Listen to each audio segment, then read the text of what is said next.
जी 2004 में राज्यवर्धन सिंह राठौड़ ने मेडल जीता जी शूटिंग का, अगर मैं गलत नहीं तो पहला मेडल शायद वो था, वो जीत कर आए। बाद में उन्हें मिनिस्टर ही बनाया गया। फिर स्पोर्ट्स में हमारा ड्रास्टिक चेंज क्यों नहीं? मतलब क्योंकि उन्हें तो सारी परेशानियां पता होगी Of course, of कि एक ओलंपियन है जो Right, खेल right, कर right, आया है। right. हम एक्सपेक्ट करते हैं कि अब हम कम से कम डबल डिजिट में जाते, जी बट हम ओलंपिक में फिर भी डबल डिजिट में नहीं गए। जी तो ऐसा व्यक्ति भी जब पॉलिटिक्स में आया, स्पोर्ट्स मिनिस्टर बना या उस सांचे में रहा, या आप भी अभी बीजेपी की लीडर है, आप लोग अपनी बात भी रखते हो, गवर्नमेंट भी कह रही है कि हम बहुत ध्यान दे रहे हैं, सारी फैसिलिटीज दी जा रही है। जी। कई सारे स्पोर्ट्समैन को हमने सुना जो कह रहे हैं कि अब फैसिलिटीज ड्रास्टिक चेंज हो गई है, फिर वो रिजल्ट्स डबल डिजिट में क्यों नहीं, जो बात आप रेज कर रहे हो? सही बोल रहे हो आप। 2004, लेकिन I don't know he became sports minister in 2004, आई नहीं, थिंक लेटर ऑन। तो मुझे लगता है कि जहाँ तक मैंने अभी बोला, BCCI as association is done so much for the players कि वो एटलीस्ट अपना sport they look like a job, मतलब उनको वो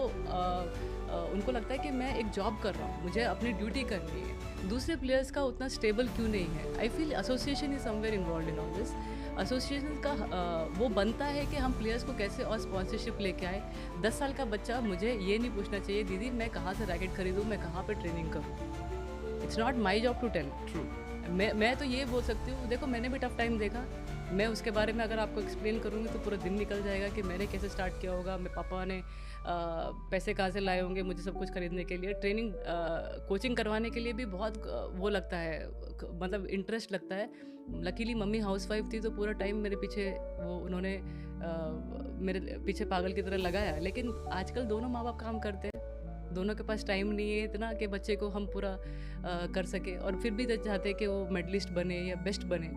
तो वो मुझे लगता है कि कहीं ना कहीं जो एसोसिएशन है उनको ऐसा एक रास्ता निकालना चाहिए कि कैसे हम जो 10 साल के बच्चे को, 11 साल के बच्चे को थोड़ा बहुत सपोर्ट करना शुरू कर दें।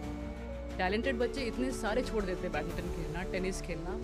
मैं बात करते रहती हूँ ना, मैं जाती हूँ ओलंपिक्स में, जब मैं गई थी भी मैंने सुना कितने प्लेयर्स, अच्छे प्लेयर्स ने खेलना छोड़ दिया हो क्योंकि उनको सपोर्ट नहीं मिला। तो वो मैं ये नहीं बोलती हूँ कि मैं जाके कितनी भी बात रखूँ, बाकी वो लोग ही करेंगे ना जो एसोसिएशन में है या ऊपर हैं जो, उनको तो हम यही बोल सकते हैं और हम बोलते भी आए हैं। सर आपको ऐसा करना चाहिए कि फर्स्ट ऑफ ऑल जो कोचेज़ है ना, इंडियन कोचेज़ को भी अंदर लाना चाहिए। जो हमारे टॉप प्लेयर्स हैं पहले, वो अब कोचिंग में भी नहीं दिखते हैं इतने सारे। तो मेरे मन में फिर एक क्वेश्चन बार बार मेरे मन में आ रहा है। बताइए। कल मनु भाकर जी ने जैसे मेडल जीता, ब्रॉन्ज मेडल जीता, फर्स्ट मेडल था शूटिंग का जी। हमने देखा प्रधानमंत्री ने तुरंत बात की, जी वो तस्वीरें आई। इससे जी। पहले भी जितने खिलाड़ियों ने जीता सबको बुलाया गया, सम्मान जी। दिया गया, बातें की गई। जी। आई एम श्योर आप लोग अपनी बात भी वहां रखते होंगे। जी जी और ये बातें कई, जिसमें मैंने राज्यवर्धन जी का जिक्र किया, जी, जी। वो 2004 में आए थे। पीवी सिंधु जी या और भी जितने पुराने भी जितने लोग हैं, वो सबको हमने देखा है। पीटी उषा जी, उनको भी गवर्नमेंट में शामिल किया गया, इन्वॉल्व रहती हैं।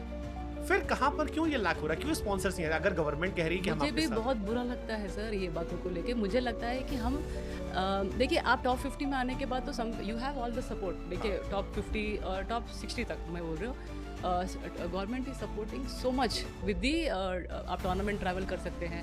There are so many schemes also, top scheme है, स्पोर्ट्स अथॉरिटी ऑफ इंडिया बहुत हेल्प कर रहा है, फिर खेलो इंडिया है, there are lot of schemes. But once you perform well, you have everything, उसके है ना? उससे पहले कैसे बनाओगे आप?